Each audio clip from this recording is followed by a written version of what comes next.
Hello, friends. It's great to see you. Thanks for tuning in to episode 1 of the Eurovision 30-Day Challenge with Jordan and Shane.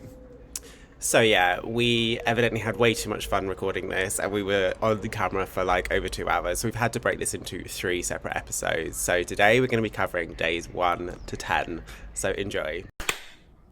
Oh, that was good. Okay, so I am here with Jordan Davis, an amazing Eurovision YouTuber. So we've decided to come together after our experience of Eurovision Tea. That's right. Should we just quickly say something about Eurovision Tea? So Eurovision Tea is still an ongoing project. That's right. Yeah, we've recorded episode 2. It's in the works. It's in production. It's in the works. And it's currently being edited. And at the end of the day, we will totally continue with that. And we have every aspiration of making sure that we get more of those episodes together. But obviously, 4 people, you know, making sure we're all available at the same time, it's difficult, right? Takes coordinating. Takes But, a lot of planning and work. Exactly. But the 2 episodes that we recorded, we really enjoyed it, right? Absolutely. And we'll think you'll enjoy episode 2 very much. So be sure to check that out when we get that out. I enjoyed recording it, actually. I've got very fond memories.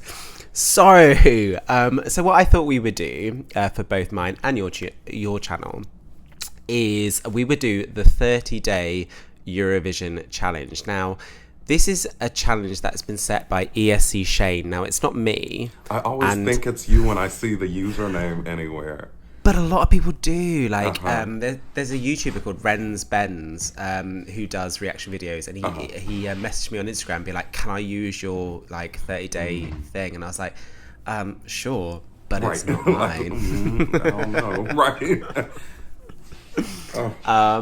But it's a good one, right? So it's so we've had obviously all the preview shows, and so there's this kind of 2-week not filler, but 2-week kind of gap before the semi-finals.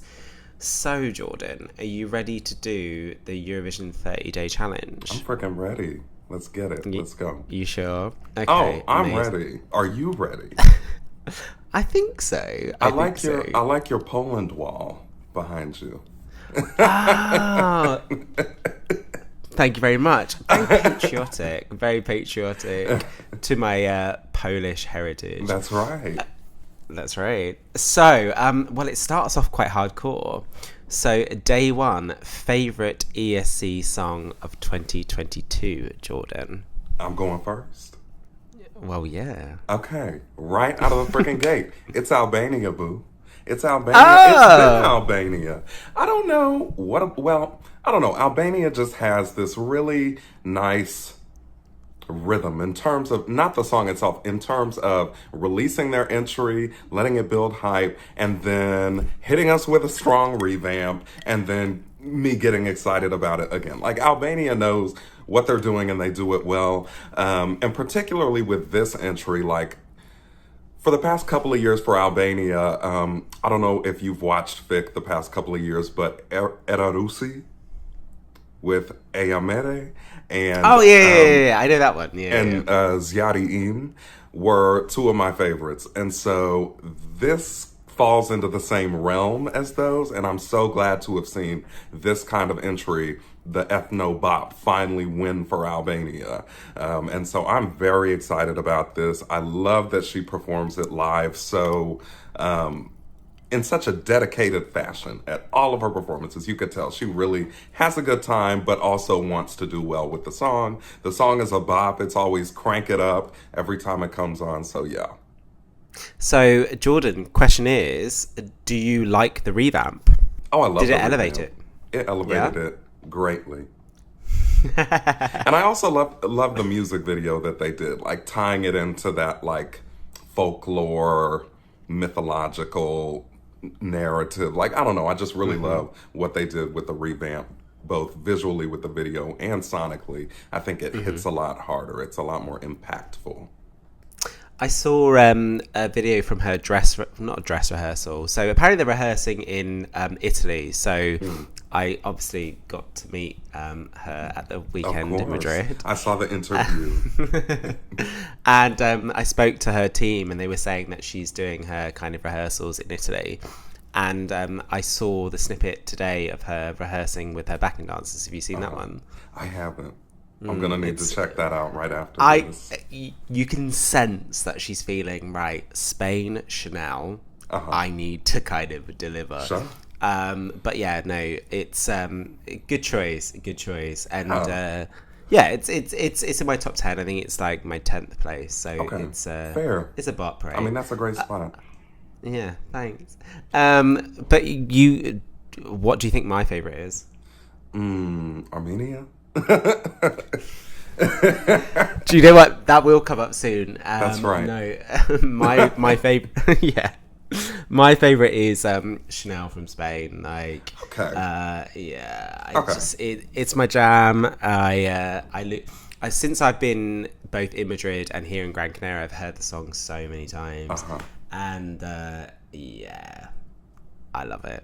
And actually, my channel's a testament to that. That's right.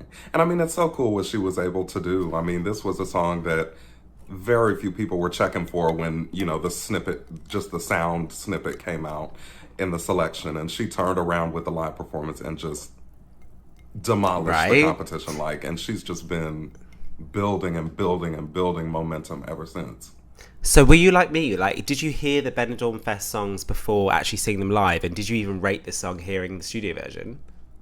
I did. I don't know. I know I did like a top 5, and I don't know that this was in it. I really can't remember. But if it was in it, it was like near the bottom of my top 5. So it's a song that I bought. Like, I liked it, but I was like, okay, it's a bop. But it doesn't stand out to me from the song itself. But then when I saw the live performance, blown away. Absolutely blown away. She's a star. She's a star. And so, yeah, great choice too. I think we both have good choices with this one. I think we both have good choices. 2 divas, shall we say. Absolutely. 2 divas of 2022. Right, day 2. Interesting one. I will start with this one. Least favourite ESC song of 2022. So I said to you earlier, this is the one that I just had a blank in preparation for this. And the reason why I did that is I was listening to the other songs today with my friends. I have traditionally had North Macedonia at the bottom, and do you know what? Hearing it live in Madrid, it's unfair, and it's such easy pickings. That's right. But do you know what? I'm going to go for Bulgaria. Okay. I've heard that, like, it used to be my guilty pleasure, and then listening to it with my British colleagues from work, listening to it with my British friends today, I'm just feeding off everyone else. And it's not even like an easy target in regards to Eurovision fans. Like, it's for a country that has become a powerhouse to be the first song to be released this year. Right. Like, yeah, I've skipped it a few times the last couple of days. Maybe they just need a year off. Maybe they just said, we're going to take our time to breathe this year. You go and do your thing, band, and then we'll see y'all next year. Maybe that's what they needed. I think so. So yours, what's your least favorite? Okay. This song. Okay. Edit this out. Sorry, I just had a blank. Sorry, edit that out. No, not at all. Authentic. Anyway, what I was saying was, I felt differently about this song when I first heard it in my reaction to the national selection. And ever since, it has gone steadily, downhill. Not quickly, but steadily downhill. And I'm at the point where it feels a little cheapish to me, and I'm not loving it. And this is R.I.P. to me. Sorry, I'll see y'all next year because I love the country. This is Israel. I am not in love with this song right now. I don't know. I really liked the song at first listen. I liked it in the selection, but it wasn't my winner. But just ever since, I don't know why. It has steadily gone down, in my rankings. So... to last place? I don't know. It just feels a little cheapish to me. Something about it. It's maybe a little try hard. I think try hard. It's a little try hard for me. Something about it is he is really trying to... Chanel, Like Ronella, they don't feel like they're trying hard. They're just doing the thing. It feels a little try hard to me. I know, R.I.P. to me. But sorry that you took the low hanging fruit with Bulgaria, and so I did. Holla, I did.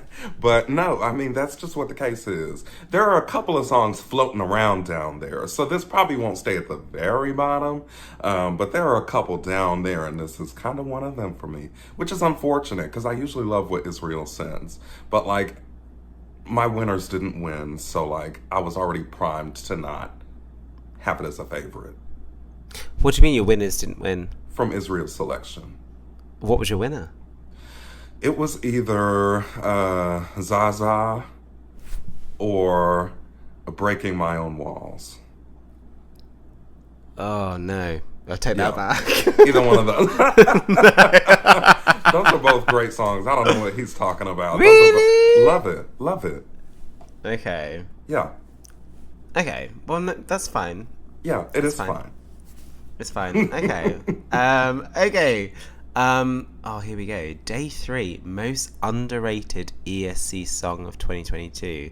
So you go first, because I went first last time. Okay, so this one, I would have put the song elsewhere, but I can't, and I'll tell you why later. But so this for me would be Vladina with Breathe. Just because of the potential that the song has to be a moment. Like the way that the song is structured, the fact that it's a power ballad, and we don't really have much in the way of power ballads this year. Like it is primed with good staging and a solid vocal to be a moment.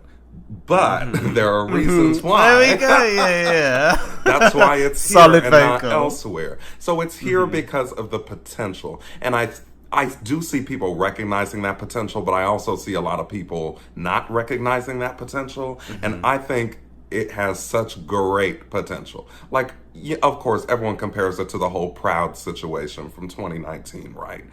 And so I'm envisioning that. Like, I could see it being a proud moment. Not necessarily having, like, the same staging or anything, but, again, with a strong vocal and some, like, impactful staging, like, it could be that big of a moment. Okay. I love the fact you said a strong vocal. Listen, like 3 times. We'll be back. Listen, that's not for this question. No, I know. But, like, on a serious note, so that song, I think when I did my top 40, it was like my 15th, and that's higher than a lot of like the big powerhouse like slow songs, because I love this song, I genuinely do. Right. As we've gone through the preview shows, like, and I think she went to every single one. Yeah. And it's not me being like, oh, she couldn't sing it live, blah, blah, blah, blah.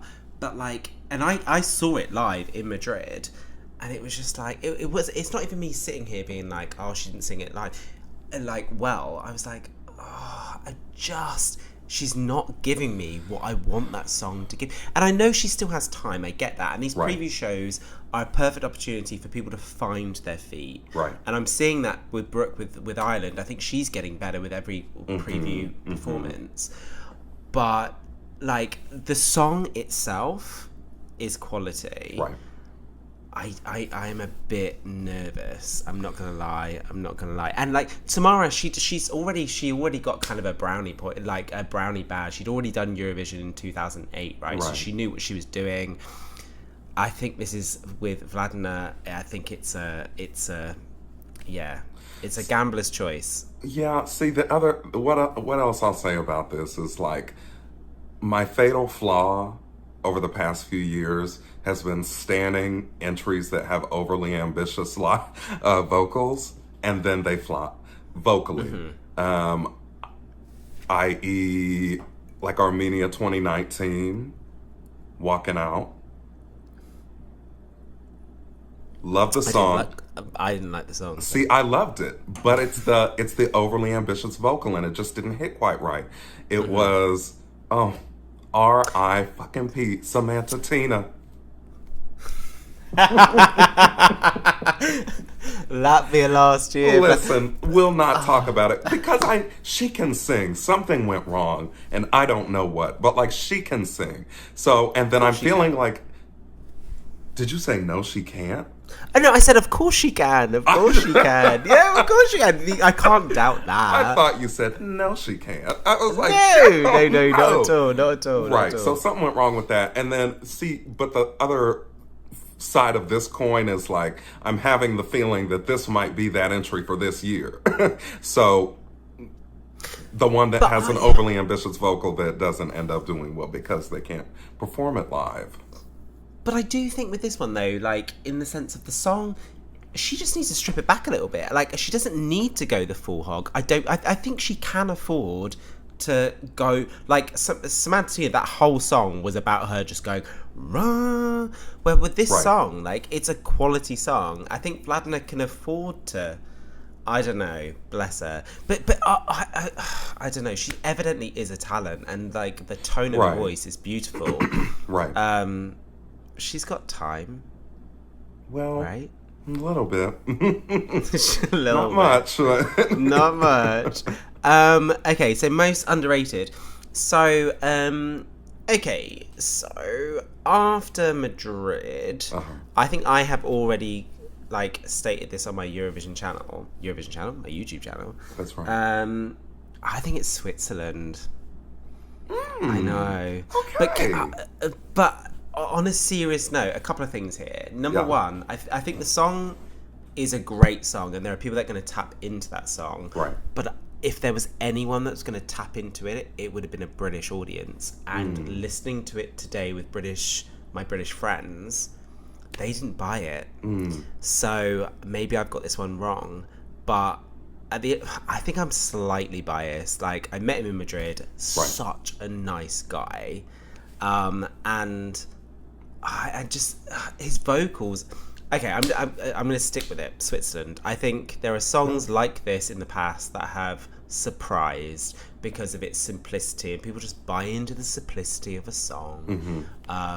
Yeah, for me, the one the song that everyone's sleeping on that I think could creep into the final is Switzerland. Okay, I can see that. I really like the song. I do. Like, not saying it's a favorite necessarily in my overall top, but, like, I really like the song, like, when I reacted to it. It's a touching song. Like, lyrically, it's touching. He has a great vocal. I mean, I haven't seen any live performances, but from what you said, it sounds like it carries over live, the vocal. So, yeah, I mean, that's a good choice for this one, I think. Thank you very much. Okay, so day 4. Day 4 is most... Oh, here we go. Most have I even got an answer to this one? The most overrated song, and I've got to go first for this one, haven't I? Oh, Shane. Right, I had 3 songs written down for this one. Okay. Before watching it with my friends today. I'm not going to say the 3 songs, but I was watching their reactions, and the one song that they were lukewarm to is the one that I've got a lot of heat for. Greece. Oh, really? Yeah. Yep. At the end, don't give me those eyes. Listen, I know. But on a serious note, when we say what was the category? The category was most overrated. So you have to base that on the betting odds, right? Like, and I've looked at the betting odds. I've looked at the top 10, and I've done quite a lot of feelers with a lot of group of people, right? And this is the song, not people like are disliking, but it's one people are like, and that's it. So I'm gonna put my neck on the line. Greece, Jordan. Okay. R.I.P. to you. No, I'm just joking. No, I mean, I really like Greece, so, but I haven't done feelers with other people. That would just be off of my personal opinion. So it's a different situation. My overrated song, and may get some heat for this, so I'm with you, friend, is Estonia. I see people love and hope. And that's fine and good for y'all, but like, it's the country western thing. Like, I've said this multiple times. Country western music is not for me. Like, if I'm gonna do a country-ish song, I want it to be bluegrass. Like, not country western, like Iceland, cowboy. Like, that's not my vibe. And So like Iceland. Yeah, exactly. And everyone acts like this song is like the next coming of Jesus. And I'm just like, No one is saying that. Yes, no one is saying that. Everyone's No one like, is saying that. Everyone says, this could be a winner. This could be a winner. I don't know about all that. If it did, I've never said that. you may never have said it, but lots of other people have. And so all I'm saying is, for me, I don't get the hype. I don't understand it. It's a good song, solid vocals, solid performance, but like overrated, I would say yes. Jordan, have you ever had Stefan look into your eyes? See, no. Maybe my thoughts and feelings will be changed, but you know what? I'm all the way over here, can't have that, so I'm just basing it off what I've heard. No, to be fair, that's one of the songs that are like on the periphery of like kind of dark horses, so that would make sense in the sense of a dark horse where people either think it's going to do well or it's not going to do well. Right. And I get that. Like it kind of goes into my vibe, but I don't think Estonia's going to win. Isn't it like your second place or something? It's in my top 10. It's not my second place. Is it my second place? No, it's not my second place. Third place? No, that's Armenia. I don't know. I feel like I remembered it being very high. Oh, because it is. It's like my number 4. It's my number. It's my number 4. Shockingly high. I watched your video and I said, I was surprised. There was a lot of people that were very shocked by that video, so it's fine. No, that's okay. There was a lot of shocks. Okay, so that was most overrated. Biggest grower, day 5, Jordan. Would you run away with me? Would you run away? Listen, the song was not my winner of the selection, and I was actually a little disappointed that it won because I wanted a couple of other songs to win. Who was your winner? It was probably you follow that national section quite closely. You're very connected with that one. Absolutely, it was probably either Marco with Moli Zanas or Mia Negovatic. It was probably one of them. I think those were my two. But liked this when I reacted to it. Wasn't like super impressed. But every time I've listened to it afterwards, it's just like embedded itself a little bit more deeply in my psyche. And I just love it. It's so catchy. It's such a feel-good song. I won't spoil episode 2 of Eurovision Tea, but we talked about this one. And so when it launches, I was gonna say, check that for deeper feelings about this song. But suffice it to say, like, this song has really just become a song that I not only enjoy when it comes on, but that I seek out. Like, I'm like, I want to listen to Guilty Pleasure. So yeah, it was a huge grower for me. I mean, it's a song. I think it's in my top 20 actually. This one here. Right, I'm just looking at mine. Biggest grower. Okay, so Switzerland would be an obvious one after I've said most underrated. Right. Do you know what? In all seriousness, like, obviously I did a reaction to every single song, and if I take my reaction to my top 40 now, my biggest grower is Moldova.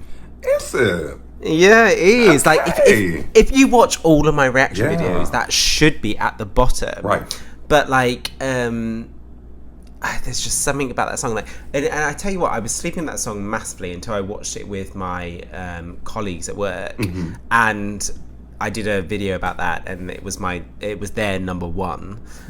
Really? They loved it, but I get it. It's the British kind of like that's what they tap into Eurovision for. Yeah. Weird and quirky and whatever. But I was watching it today with my other friends, and they weren't loving it as much, but I was listening with that new mentality, and I was just bopping along. Right. And then when we unmuted, they were like, "Shay, you love that song?" And I was like, "Well, yeah, I do." I was bopping along. No, I would say if the biggest grower, if I'm going to take that kind of literally, it would have to be Moldova. I think it was like my number 21 out of 40. Oh wow. Which is quite pretty high this year. I was going to say that's a big jump.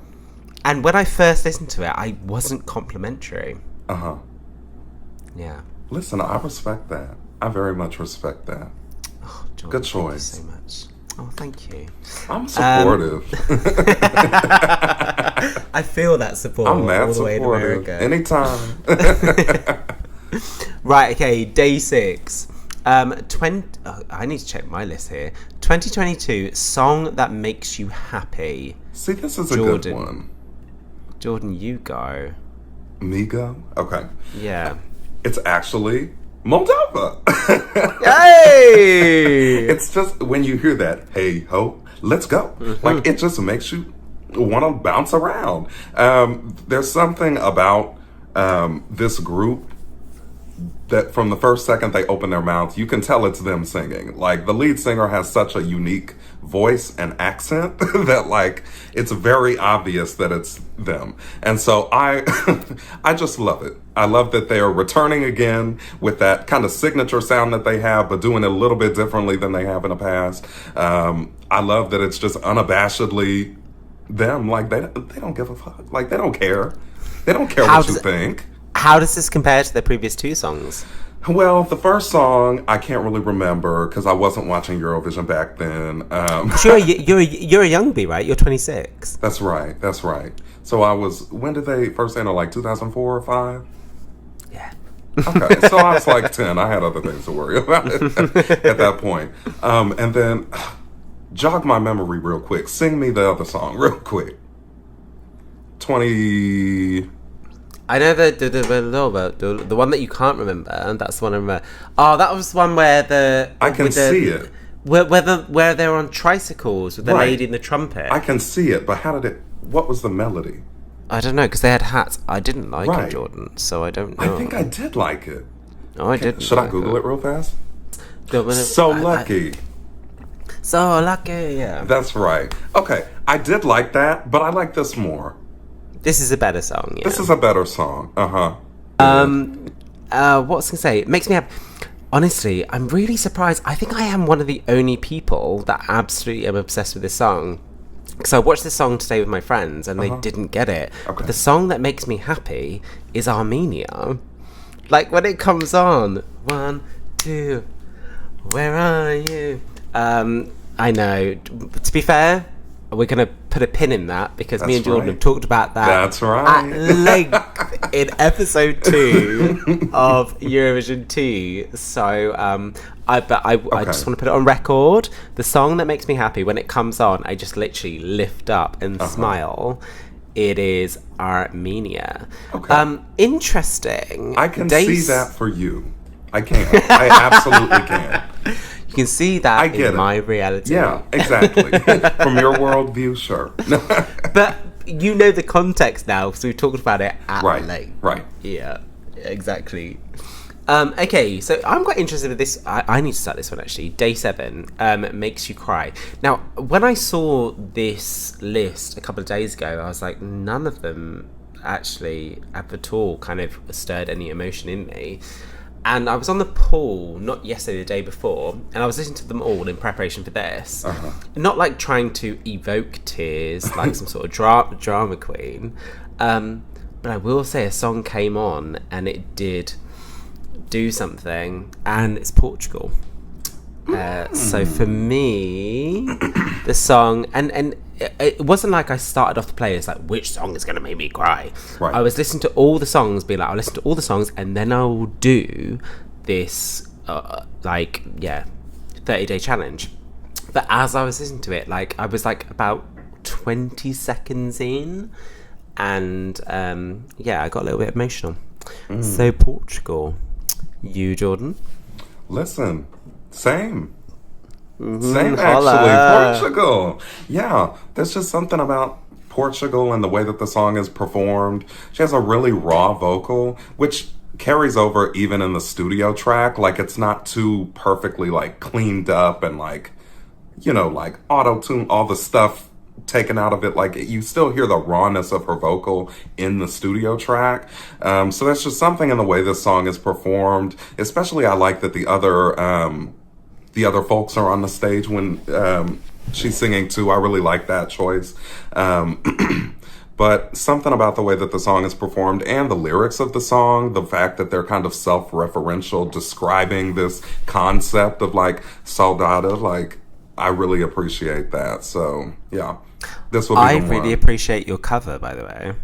Thank you, friend. Thank you, friend. You're supportive too. Good job. I appreciate it. But like, I've asked you this before. How long did it take you to learn those lyrics?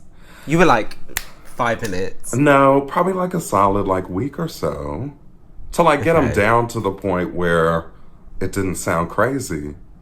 Because even if you're going through the song, you have it great, and then you mess up one part, like you got to redo it or try and cut it out and just do the one part. So yeah, it takes a little while, but like not a crazy amount of time because a lot of it's in English.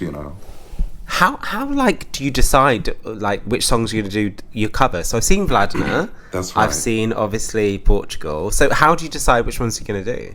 Well, I don't know that there's an actual process behind it. It's a combination of like what can I sing?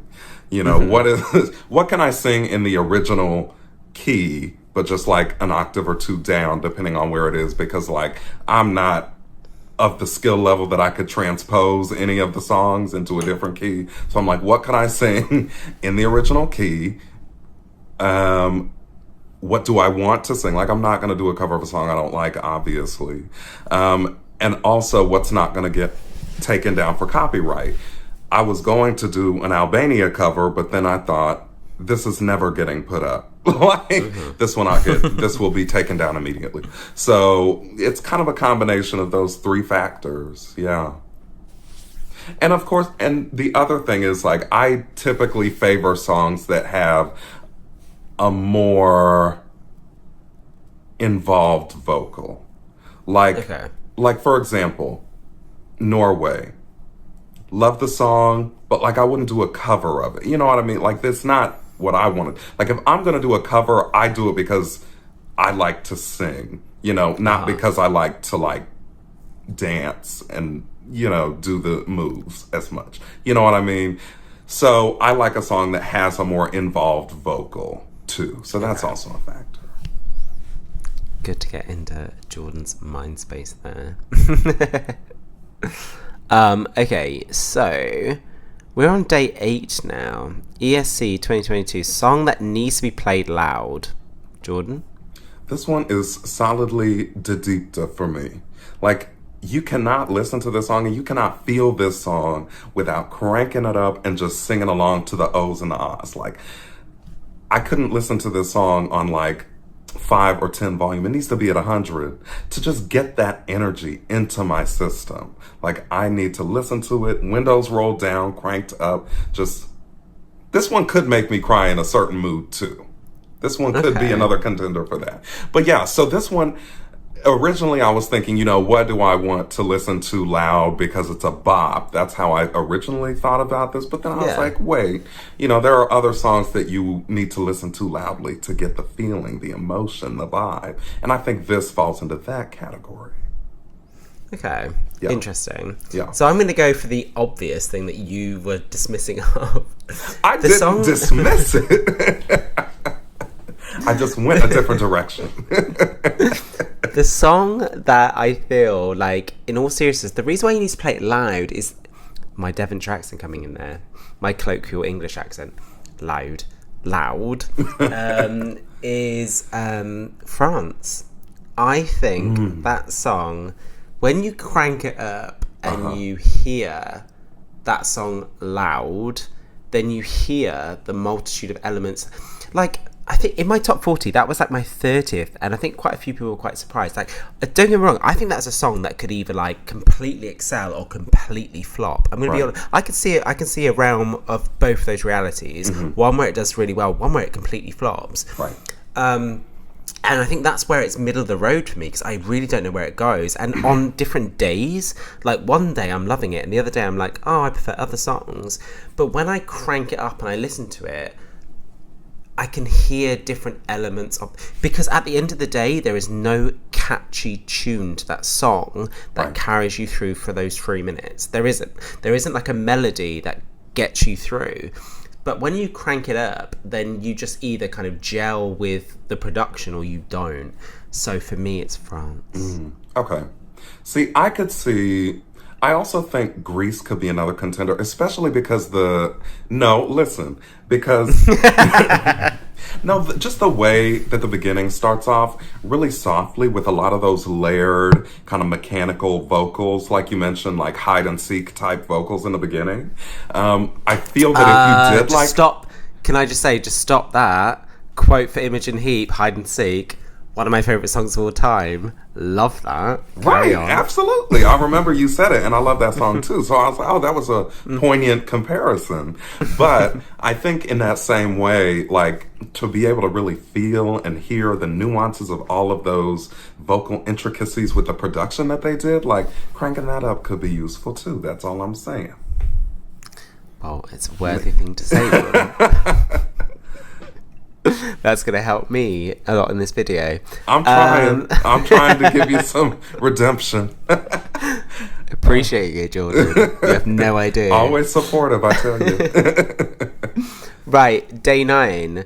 Do I need to go first? No, I need to go first with this one, don't I? That's right, fine. ESC 2022 song that gives you inspiration. What did I write? I know exactly what I wrote for this one. Right, it's on lyric basis. Forget the video. Forget how kind of offensive to certain minorities the video is. If I take lyrics alone, inspiration is Malta. Okay. So colours behind me. When the song comes on, like, I'm just like, yes, this is my master plan. Come on. Listen, I'm not gonna trash you for that. Like, I can get behind that. The thing about it is, like, I don't know, did you watch Estonia's selection?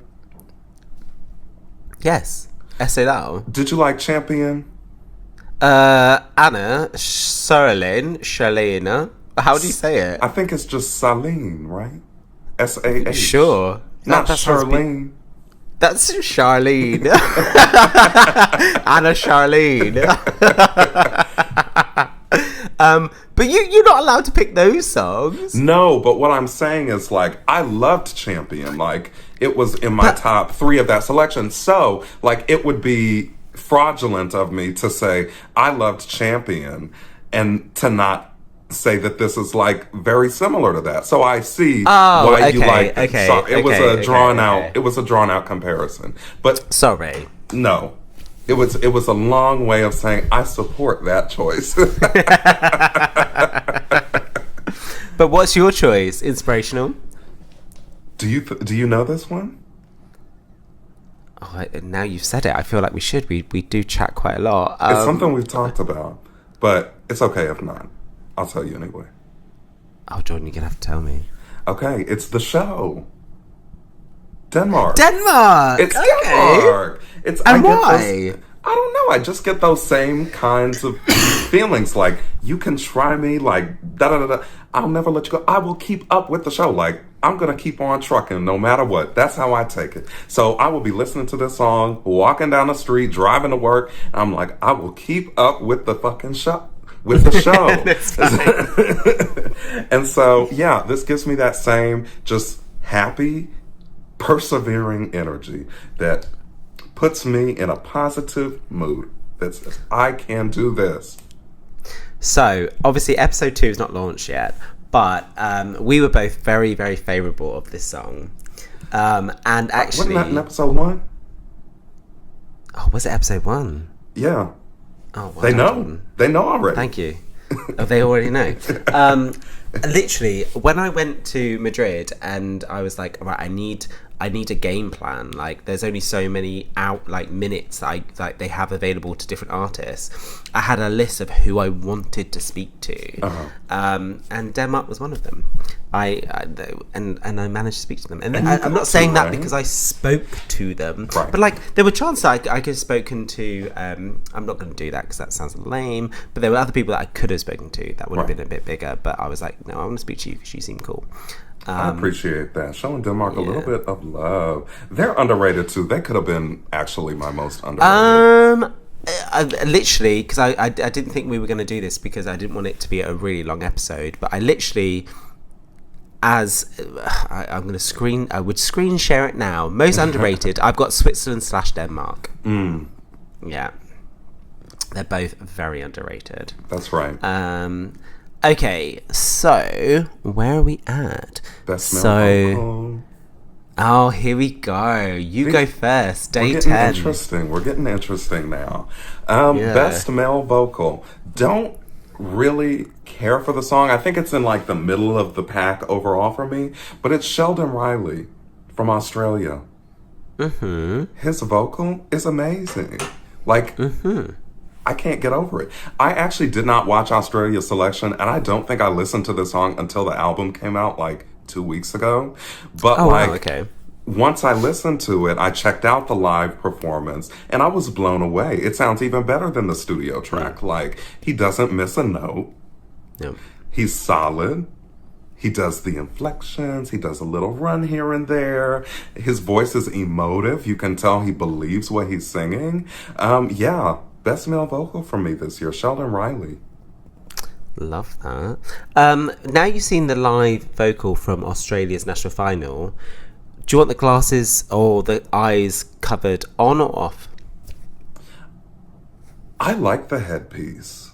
I'm a fan of the headpiece. Makes you stand out.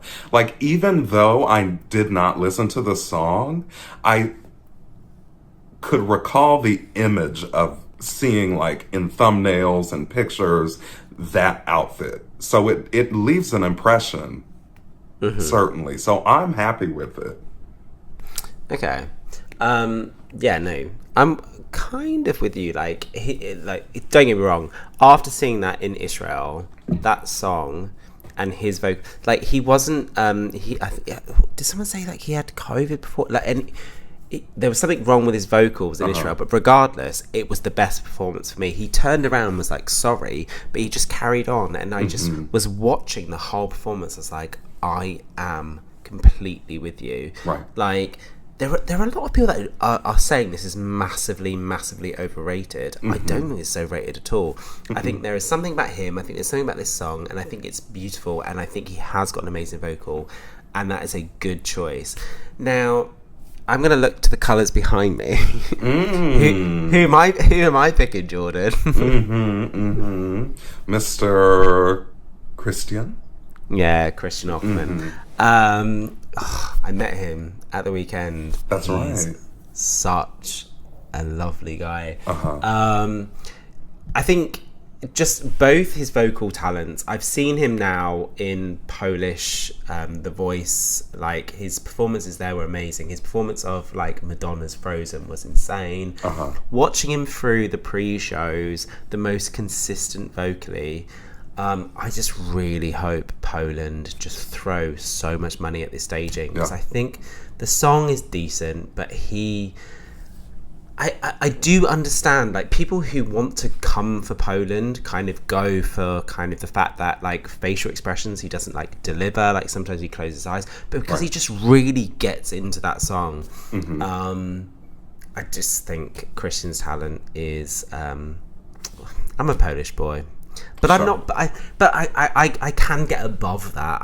That's the thing. And you've mentioned, the performance, and you mentioned he could do a little more with that. So you're not, biased overly. No, I know. You retain some objectivity. You do. Oh, thank you, Jordan. Absolutely. I try. Thank you all so much for watching. We hope you had a great time watching episode 1 of the Eurovision 30-Day Challenge for Eurovision 2022. As you can see, we were chatting way too much. So we will be launching episode 2 on our channels. So do look out for episode 2. It is there, I promise. So until then, stay safe.